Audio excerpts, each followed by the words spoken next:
বলছিলাম যে এই যে শিক্ষা ব্যবস্থাকে উন্নত করতে হলে আমাদের এই দশম গ্রেড দেওয়াটা দরকার। কারণ আপনি যখন একজন শিক্ষকের উপযুক্ত মর্যাদা দেবেন না, সেইখানে যারা মেধাবী আছে তারা কিন্তু এখানে আসবে না। যারা মেধাবী রয়েছে তারা এই শিক্ষা সেক্টরে আসে না। কেন আসে না?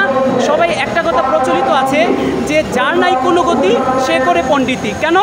কারণ হচ্ছে যে এখানে যেই টাকা দিয়ে তারা বেতন পায়, সেই বেতন দিয়ে তাদের পরিবার চালানোটাই কষ্ট। তাহলে একজন মেধাবী ছাত্র এখানে কে আসবে? আমি প্রশ্ন করতে চাই, একজন সচিব মহোদয় তিনি কি তার চাকরিটা ছেড়ে প্রাইমারি স্কুলে আসবে? কখনোই আসবে না। সে যে সুযোগ সুবিধাটা ওইখানে পায়, সেই সুযোগ সুবিধাটা কি এখানে কখনো সে পাবে না। তাহলে সে এখানে কেন আসবে? তাই মেধাবীদেরকে আকৃষ্ট করতে হলে অবশ্যই দশম গ্রেড দিতে হবে। তাহলেই দেশ উন্নত হবে। আমাদের শিশুদেরকে আমরা দক্ষ এবং সুনাগরিক হিসেবে তৈরি করতে পারব। ধন্যবাদ।